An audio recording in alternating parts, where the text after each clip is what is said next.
Et coucou tout le monde, me revoici pour un début de semaine. Nous sommes mardi, début d'après-midi et j'introduis une nouvelle vidéo.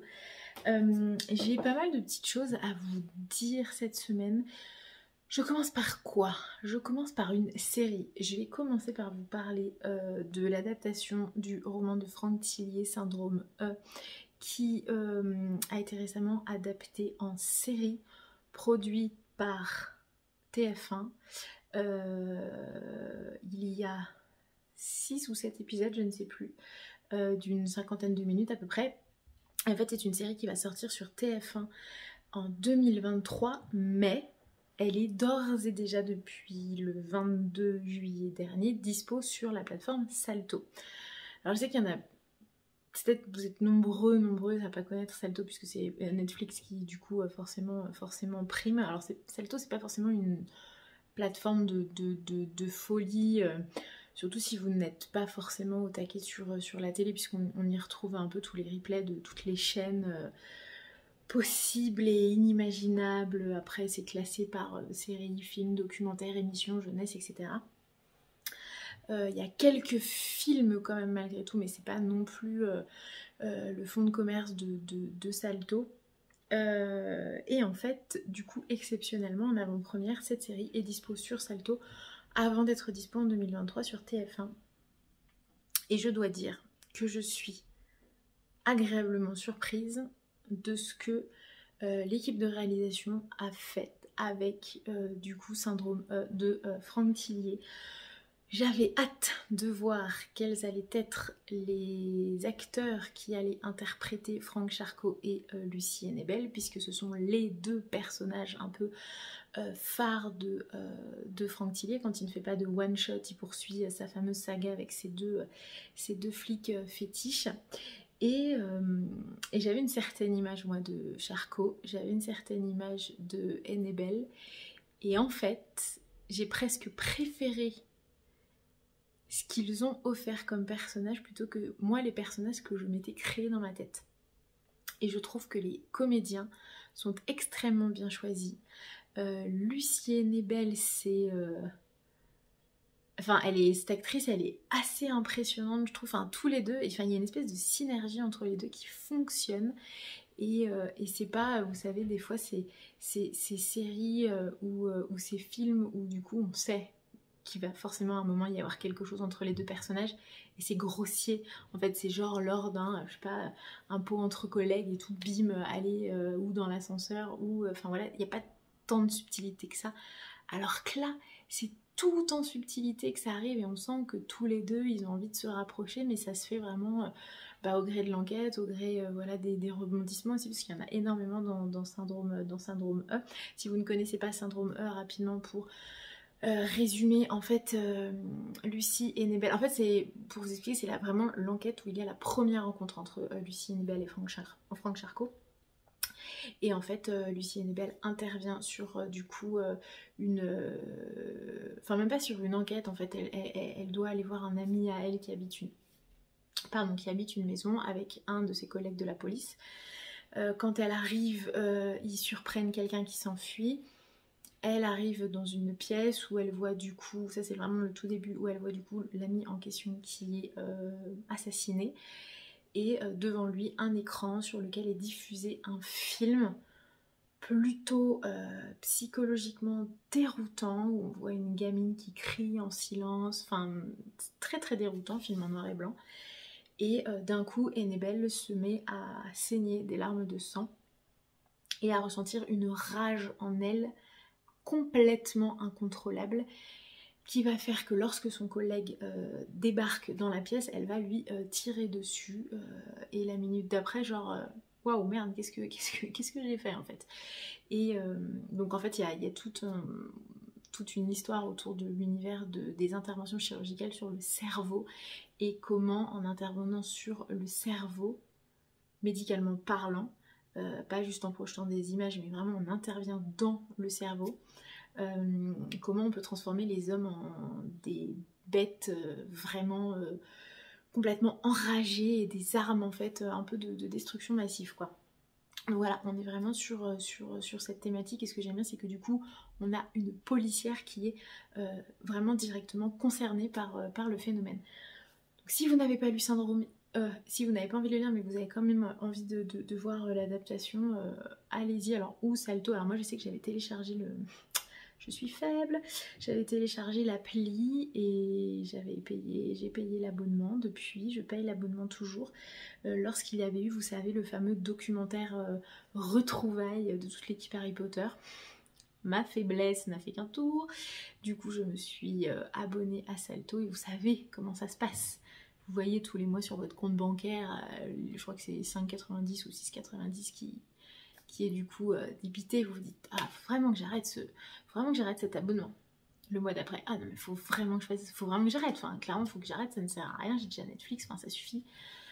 Puis le temps passe, puis vous le gardez, puis au final, quand apparaît l'adaptation de Syndrome E de Franck Tillier, vous vous dites, mais alléluia, heureusement que j'ai gardé mon abonnement. Mais peut-être qu'après ça, je vais quand même faire quelque chose. De quoi je vais vous parler? De mes lectures en cours. Tome 2 de La Digue, Michael McDowell. D'ailleurs, j'ai envoyé mon mec qui allait à Grenoble aujourd'hui. Je lui ai dit, tu me trouves une librairie, tu me chopes le 4 et le 5, parce que définitivement je pense que je ne réussirai pas à les choper tous de cases sur Vinted.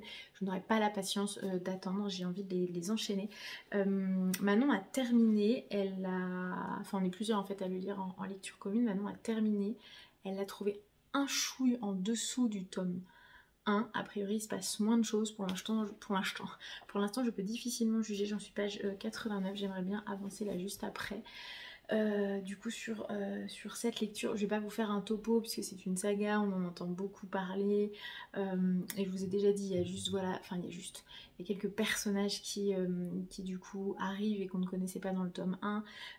Il y a le personnage de Sister qui est du coup la sœur d'Oscar et la fille de Mary Love qui du coup tend, j'ai l'impression en tout cas de ce que je lis, à prendre un peu plus de place, et on va en apprendre un petit peu plus sur son personnage. Et d'ailleurs, hier ou avant-hier, je ne sais plus, je lisais du coup Blackwater, voilà, hein, définitivement on ne supporte pas Mary Love, on a tellement envie de la détester, elle, donc qui est la belle-mère d'Elinor, qui est la mère d'Oscar, la mère de Sister. Et en fait d'un coup, depuis le début je me dis, mais cette Mary Love, elle me fait penser à un personnage de série, les gars, j'ai trouvé, j'ai eu une révélation. Harriet Olson dans La Petite Maison dans la Prairie. C'est, en fait, et depuis, j'associe la tête d'Harriet Olson à Mary Love, en fait.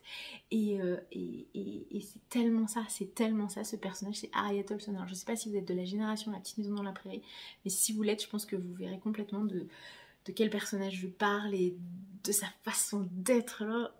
On a envie de prendre le cou et le serrer et dire mais tais-toi. Et ben voilà, c'est Mary Love dans Blackwater. Je suis aussi en cours, ça j'ai bientôt fini, pareil, il me reste juste ça. Le goût des mochis au Queen Amman de Marie-Anne P. Michael, je sais toujours pas comment on dit.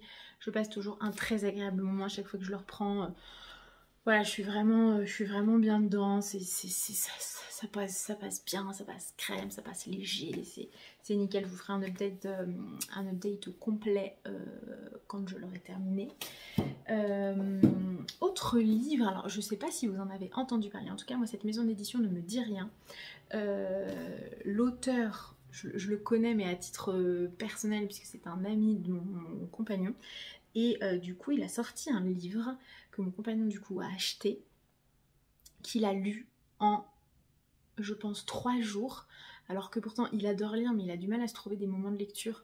Ou alors, il est cramé le soir. Et du coup, vraiment, les livres, enfin voilà, il tire vraiment les livres sur une semaine, voire 15 jours. Et celui-ci, au bout de 3 jours, il avait fini. Je dis waouh, mais il est vraiment bien. Il me dit ah non, mais il est trop bien. Je m'attendais pas à cette qualité d'écriture.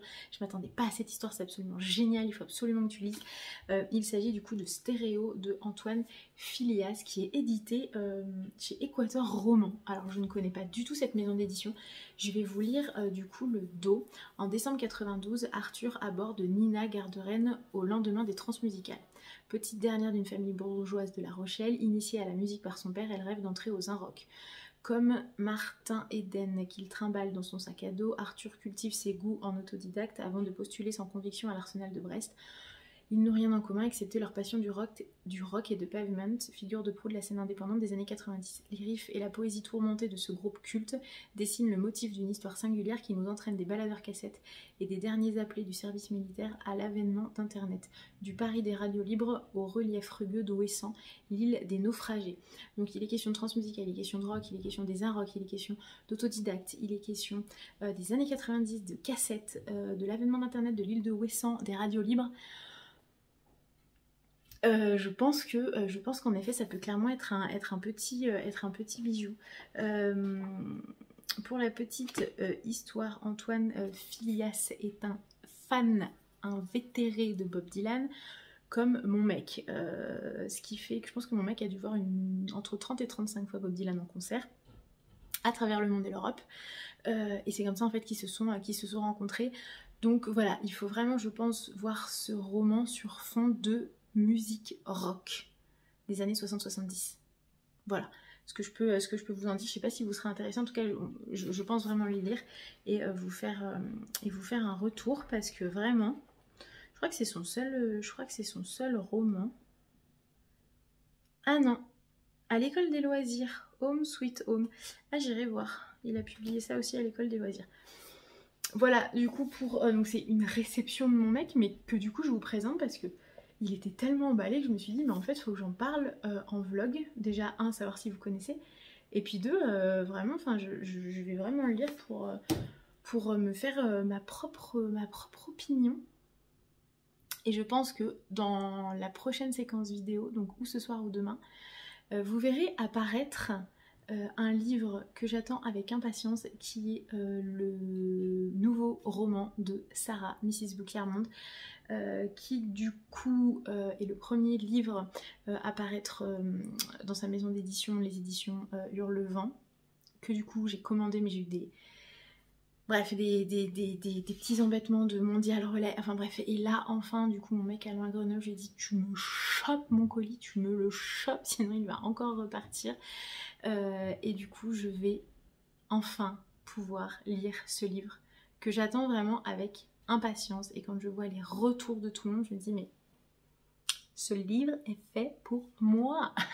donc voilà, ça va être je pense le prochain unboxing, enfin j'ai hâte en fait de l'avoir entre les mains et de le lire quoi. Donc je pense d'ailleurs qu'il va m'accompagner à la maternité, parce que je sais pas, j'ai envie d'une lecture comme ça pour m'accompagner là-bas, vu ce que j'en ai entendu.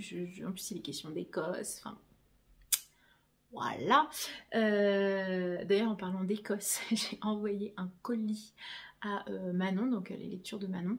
On se fait comme ça des petits envois de colis généralement avec plein de petites choses à grignoter, des petits carnets, enfin voilà. On se fait kiffer nous-mêmes quoi.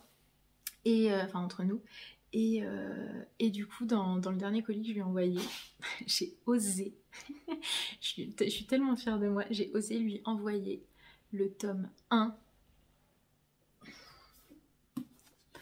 de la saga des McCoy. Alors ce qu'il faut savoir, c'est que Manon n'est pas du tout une adepte des romances, mais alors pas du tout. Et je lui ai envoyé le tome 1 de la saga des McCoy. Et en fait, alors je sais pas si elle le mettra dans sa prochaine vidéo, mais je lui ai dit Manon, je veux absolument que tu te filmes en train d'ouvrir le colis. Et je me repasse la vidéo avec beaucoup de plaisir parce qu'elle est morte de rire. Elle dit mais comment t'as osé faire ça? Et je me dis ça se trouve sur un malentendu, elle va adorer. Et bref, on verra ce que ça donne, mais ça va être drôle je pense, surtout qu'en plus si vous avez lu la saga des McCoy, le tome 1 c'est quand même celui où il y a le plus de scènes un peu chaudasses dedans, donc bref, on verra bien, on verra si elle en parle dans sa prochaine vidéo. Allez, je vous laisse et je vous reprends plus tard. Et je suis de retour, même jour, mardi, pas même heure, on est fin de journée, il est 18 h. Mon mec vient de rentrer et il est allé récupérer ça. Alors comme je vous le disais tout à l'heure en vlog, c'est le dernier roman le dernier et le deuxième roman de Sarah, Mrs. Book-Claremont, édité aux éditions Hurlevent, que j'ai commandé il y a peut-être plus de 15 jours. Mais comme une idiote, au moment de faire ma commande, je me suis plantée sur le point relais. J'ai pas fait attention, en fait, il a sélectionné en fonction de mon adresse un point relais de façon très automatique, qui n'était absolument pas le point relais que je prends d'habitude. Et comme forcément nous, il y a des montagnes entre plusieurs routes, il a pas du tout pris en fait en considération le dénivelé, ni les...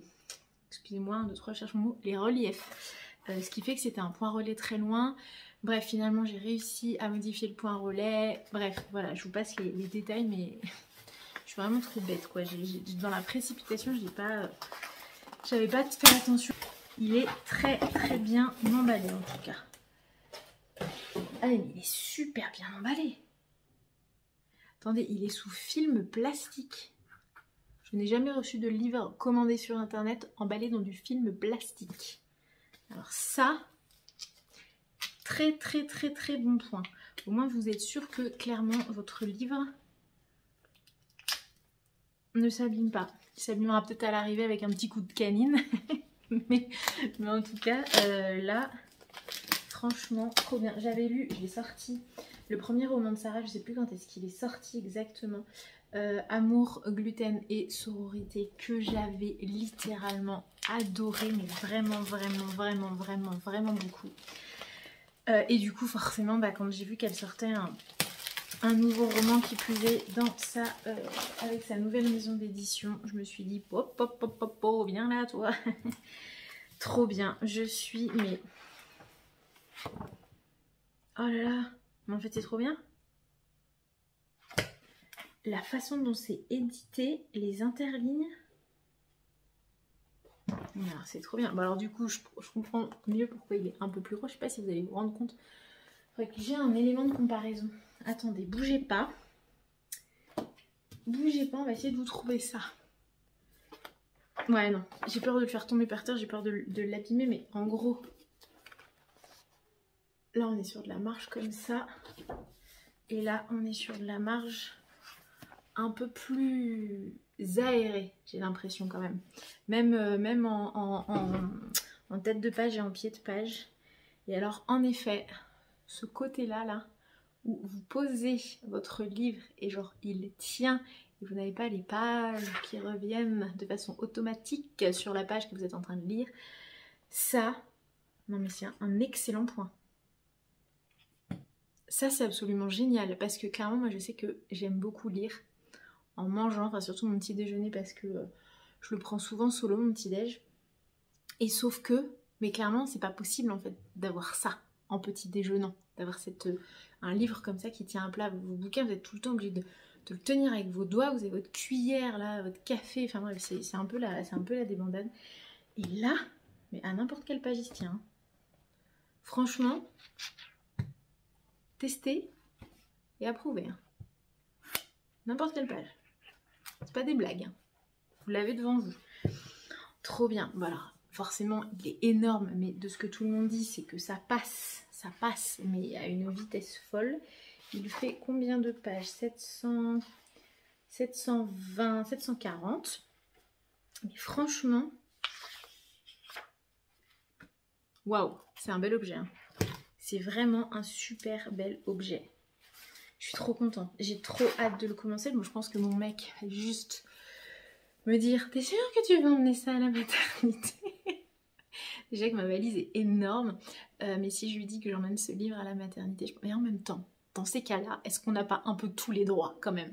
Donc si j'ai envie d'emmener ça à la maternité, j'emmènerai du coup le livre de Sarah à la maternité, qui d'ailleurs, je vous rappelle le titre, s'appelle Le cœur singulier de Millie Davis. Je vous lis le résumé pour celles et ceux qui peut-être seraient passés à côté. Millie Davis est une écrivaine à la confiance fragile. Si le premier tome de sa saga historique, Les espérances des femmes Templeton, s'est retrouvé sur les étals de toutes les plus grandes librairies du monde, son syndrome de l'imposteur a refait surface à l'apparition de critiques dénonçant des anachronismes. Encouragée par Lyra, avec qui elle entretient une amitié épistolaire depuis des années, Millie décide de braver troubles anxieux et timidité maladive en retrouvant les bancs de la fac d'histoire.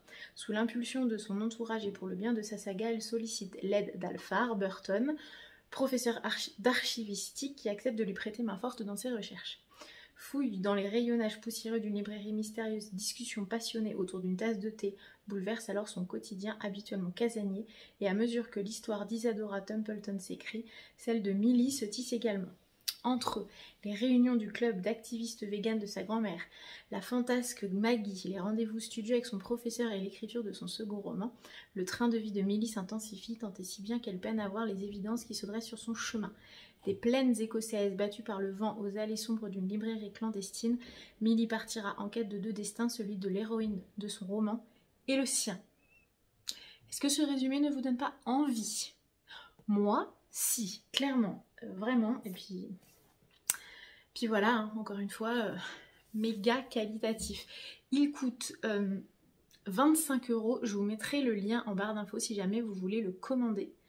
Alors malheureusement quand ce vlog sortira, je crois qu'il ne sera plus possible de commander des éditions dédicacées ou avec le marque-page, je ne sais plus... Excusez-moi, j'y étais coupée. Je disais donc, je crois que c'est ce que je disais, donc oui, je crois que vous aviez jusqu'au 31 juillet pour du coup le commander, pour avoir le marque-page et la dédicace, ou juste la dédicace, mais en tout cas ce qui ne vous empêche absolument pas de le commander après bien entendu. Et il est dispo du coup sur le site internet, je crois que vous avez certains Cultura, enfin j'imagine que sur le site internet doit être mentionné les endroits où vous pouvez le trouver. Bien entendu, je vais m'empresser, pardon, de le lire pour vous donner un avis. Mais en tout cas, je suis agréablement surprise, c'est-à-dire qu'on voit circuler les avis sur Instagram, sur YouTube, etc. Mais j'attendais quand même de l'avoir pour confirmer que oui, c'est un très bel objet, qui a un boulot éditorial de dingo, de fait, sur ce livre, que les autres romans, du coup, a priori, vont être sur ce même désir éditorial de faire un très bel objet qui tient la route, qui est agréable à la lecture, qui est très beau aussi à voir dans la bibliothèque. Ça fait bien sûr penser à toute cette littérature classique, aux vieux livres qu'on peut avoir. Moi je sais que voilà, il fut un temps je collectionnais et du coup je les ai toujours, des vieux livres reliure cuir avec des gravures, etc. Je pense que voilà, l'idée c'est vraiment ça avec la maison d'édition Hurlevent. Donc franchement les filles, si vous passez par là, chapeau, pardon, mais je ne me lasse pas, ça c'est le logo du coup de la maison d'édition. Et absolument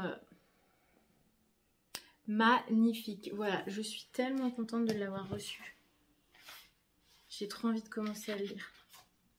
Non mais vas-y, j'ai déjà plein de livres en cours, il faut que j'arrête. En tout cas, voilà, c'était la réception de la journée et je suis vraiment super contente de l'avoir entre les mains, de pouvoir enfin le mettre dans la bibliothèque et de pouvoir le lire. Par contre, la question ça va être, quelle pochette à lire pour contenir ce livre? Alors que je trouve quelque chose, parce que j'ai clairement pas envie de l'abîmer. Bref, allez, cette fois-ci, je vous laisse et je vous reprends sûrement demain, mercredi ou jeudi. Et coucou tout le monde, nous sommes mardi 2 août, je crois.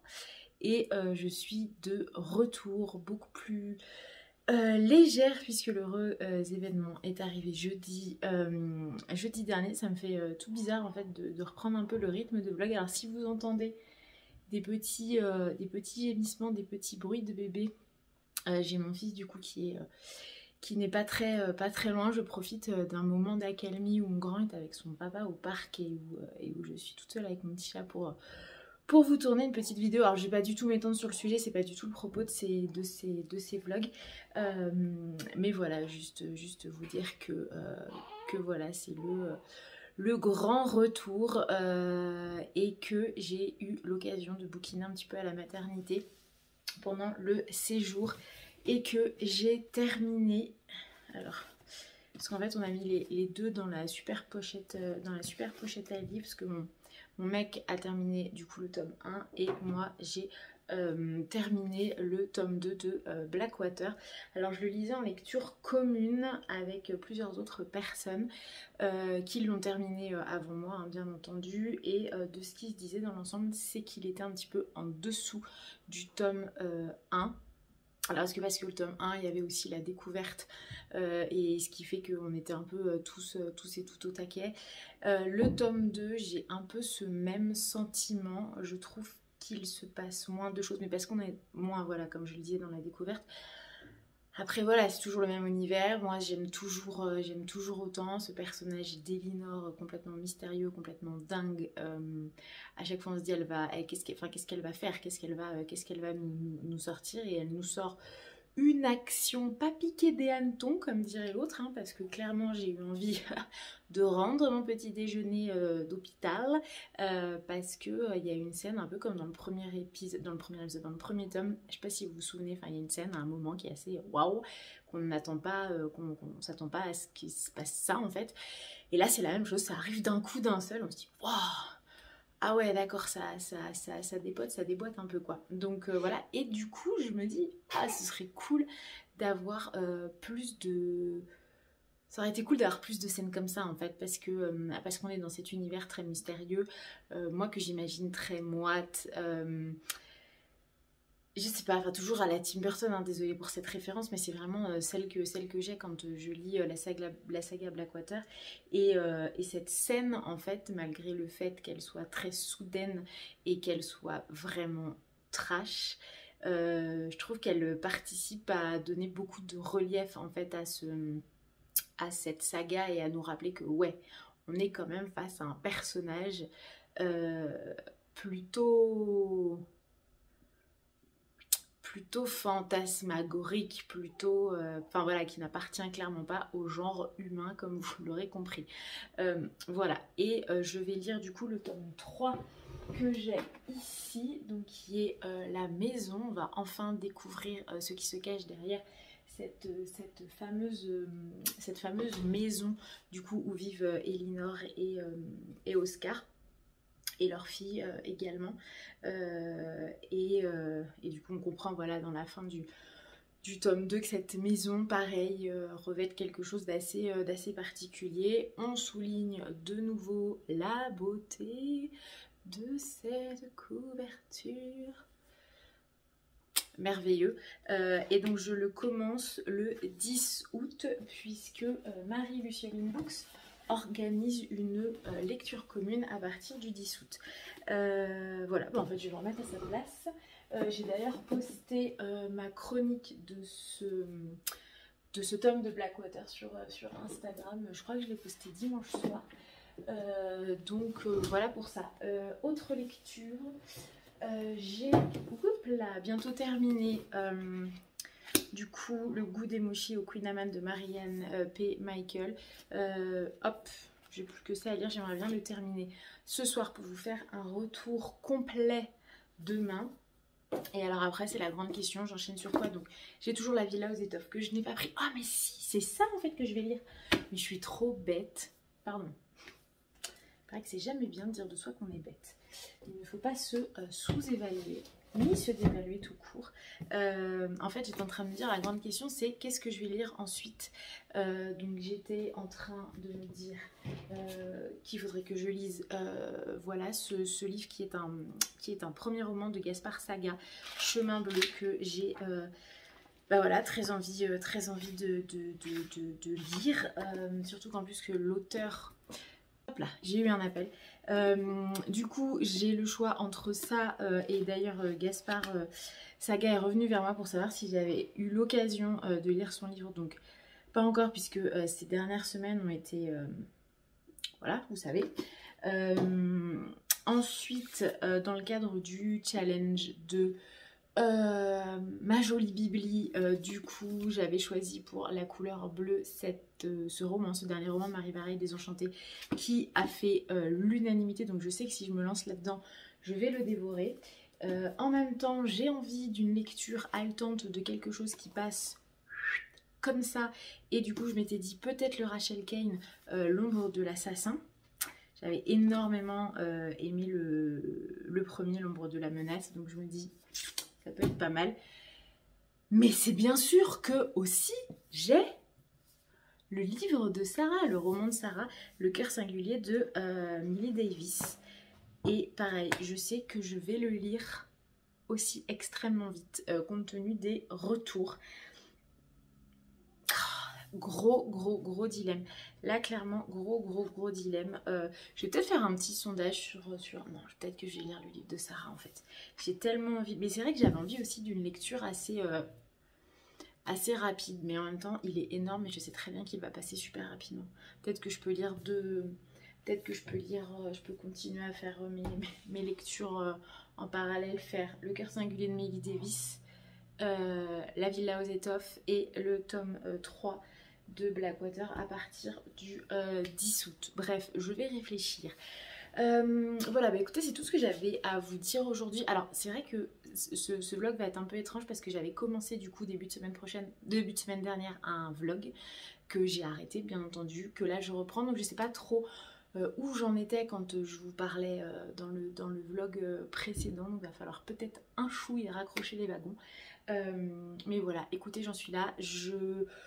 Voilà, on va, là on est rentré à la maison hier, on est sur une phase de attends, on s'organise, mais du coup voilà, je sens que je vais vraiment pouvoir m'accorder des temps de lecture plutôt cool, donc voilà, on va reprendre le rythme et ça fait tellement plaisir et j'en profite d'ailleurs pour toutes celles et ceux qui passeront ici et qui m'ont laissé des gentils messages sur Instagram. Merci infiniment. J'essaierai dans les jours à venir de répondre à tout le monde parce que vous avez été extrêmement nombreux à me féliciter, à m'envoyer vos bonnes ondes, vos super énergies. Enfin, franchement, j'étais extrêmement touchée de par vos réactions, de par tous vos petits messages. Donc, j'essaierai vraiment de répondre à tout le monde. Je ne le garantis pas. Du coup, dans le doute, je préfère envoyer 1000 merci ici pour ceux qui se reconnaîtront et qui passeront ici. Voilà, merci et merci. Et moi, je vous reprends très certainement demain. Et bonjour tout le monde, nous sommes jeudi. Aujourd'hui, j'espère que vous allez bien. Je reviens avec une lecture terminée et une lecture commencée. Je commence un peu à retrouver mon rythme de lecture. Et ça, je suis plutôt contente.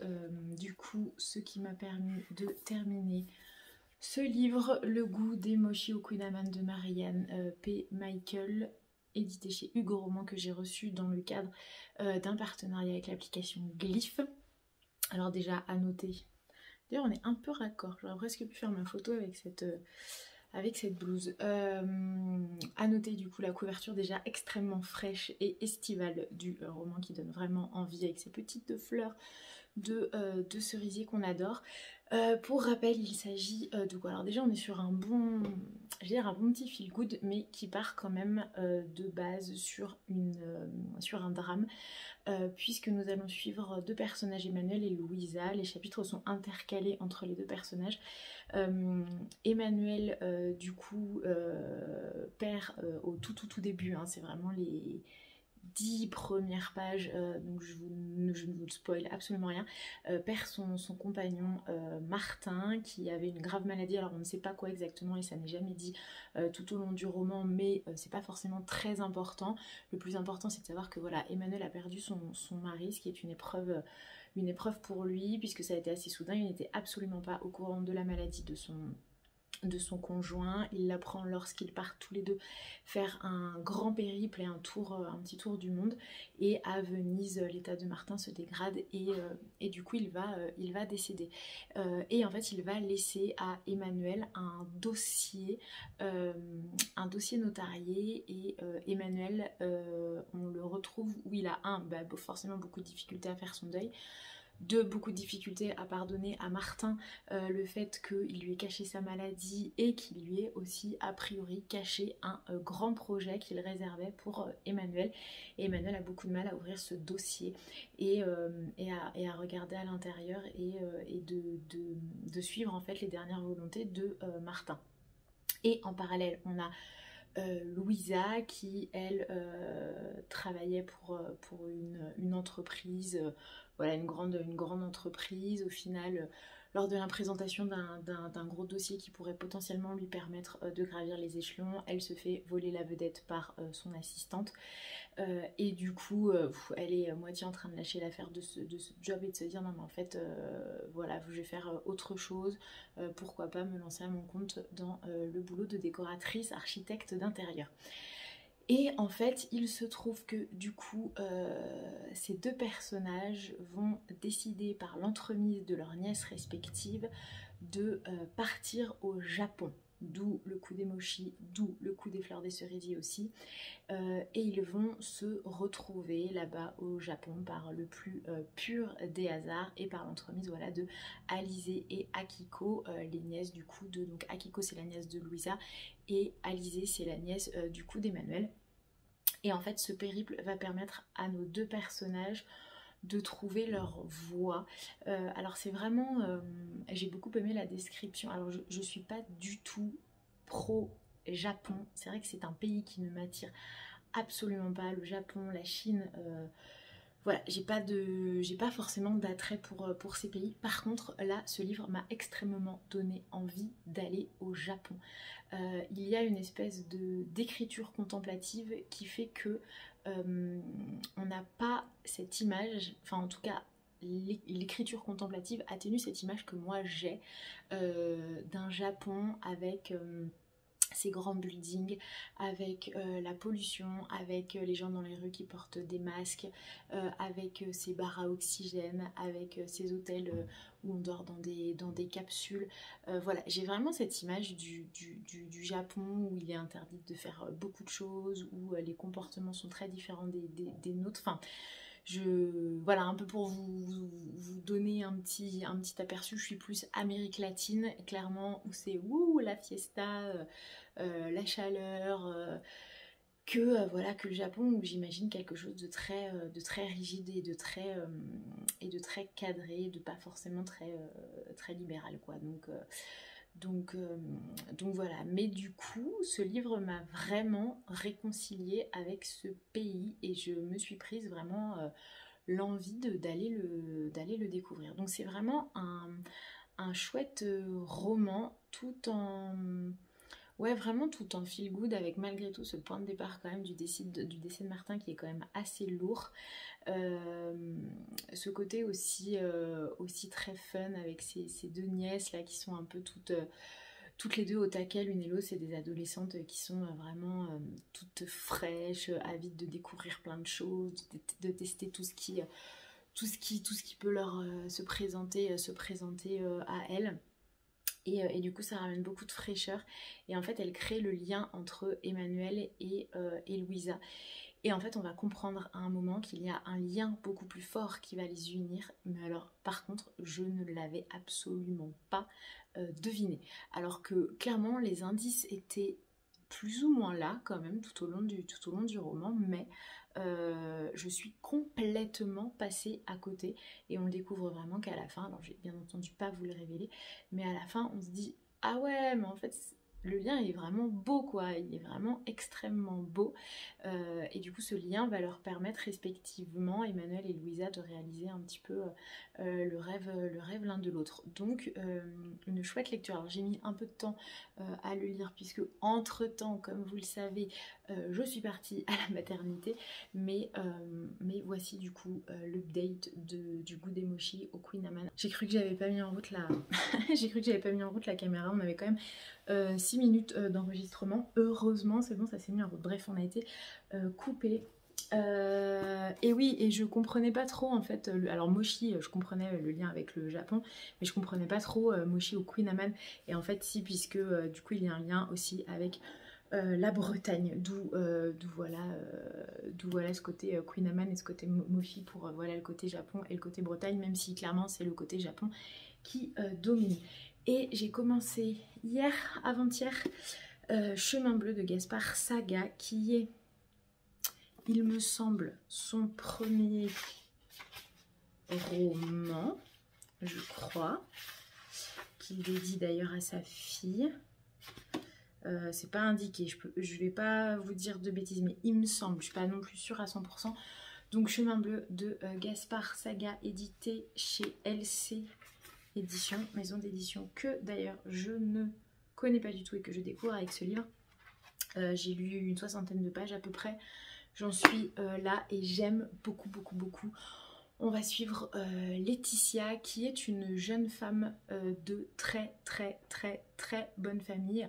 On comprend que elle est un petit peu étouffée par l'éducation très cadrée, très traditionnelle qu'elle a reçue, où tout est régi par la réussite, par l'ambition, par le toujours plus d'argent, la sécurité financière, faire de grandes études pour vous donner un petit peu voilà, une image de sa vie adolescente. Elle a participé au fameux rallye. Alors je ne sais pas si vous connaissez, mais les rallyes c'est on va dire des rendez-vous qui peuvent se passer voilà, la journée, le soir, mais en gros ce sont les enfants des grandes familles qui sont bien entendu sélectionnées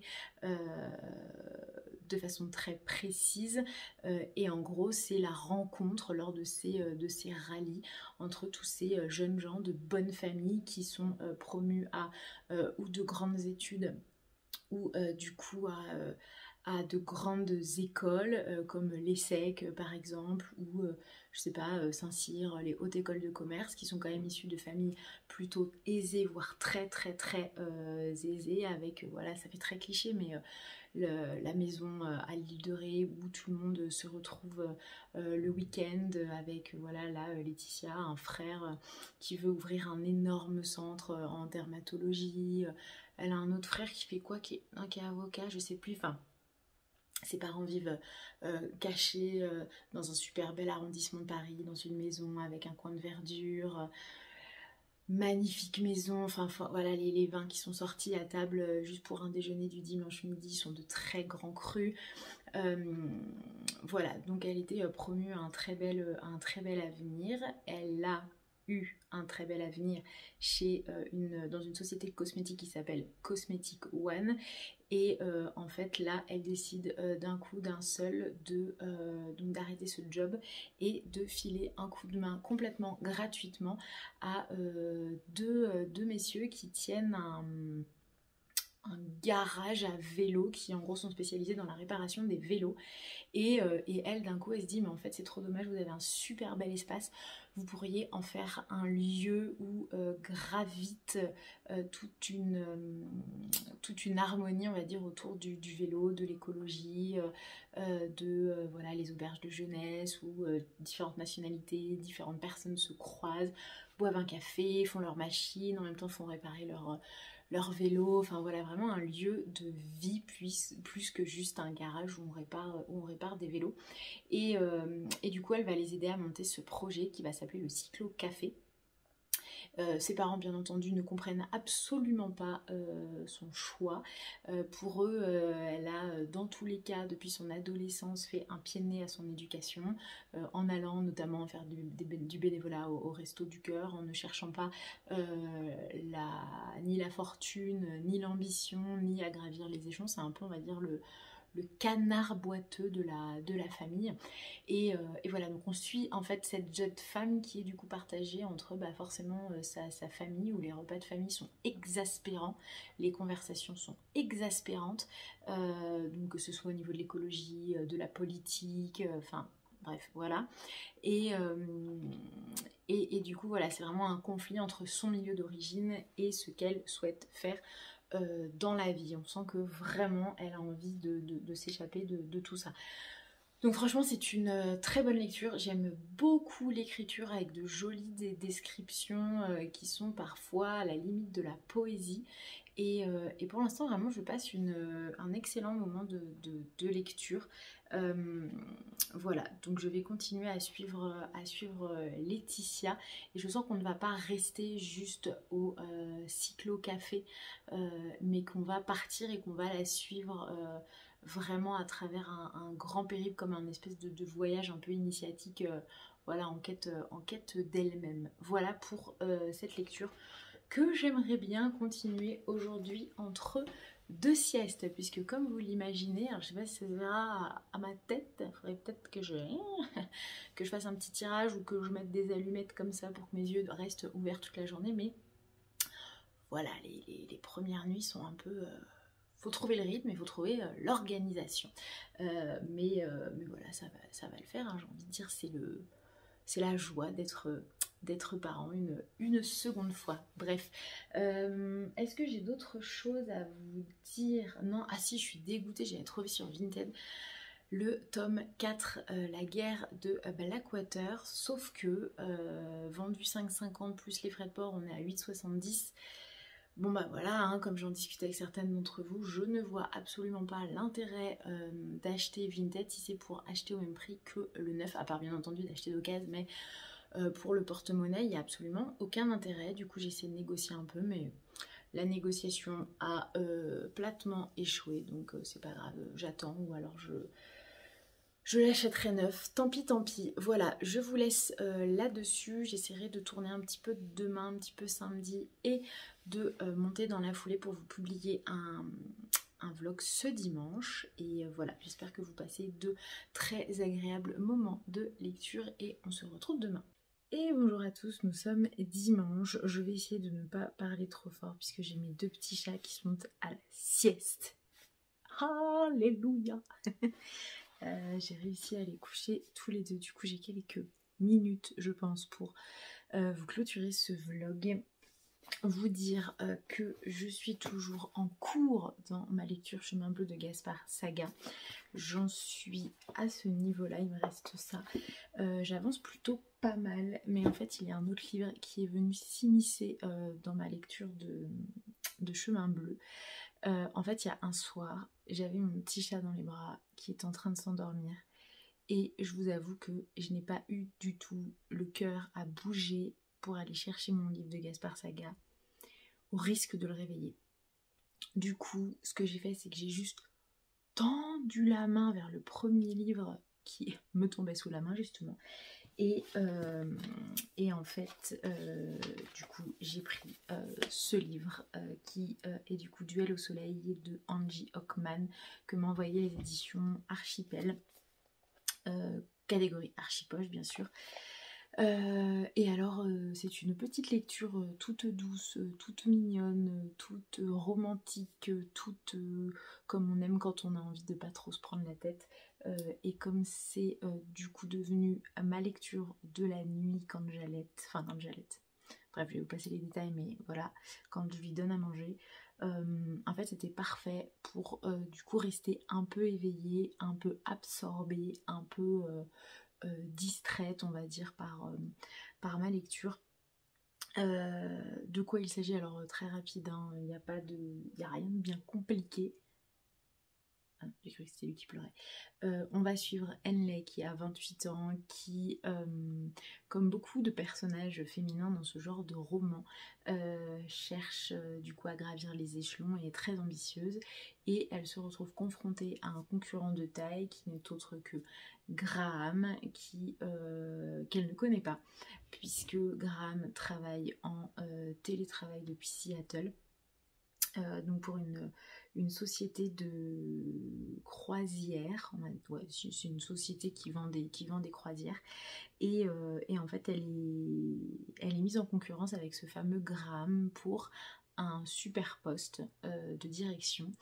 Et en fait il se trouve qu'elle ne peut pas le voir en peinture, sachant qu'elle ne l'a jamais vraiment vu, qu'à chaque fois ce sont des réunions, ce sont des calls, donc elle ne l'a jamais vu, mais elle le déteste déjà. Et en fait, James, leur grand patron, leur propose de partir tous les deux sur une croisière, sur un bateau, pour une croisière sur un bateau, dans les îles Galapagos.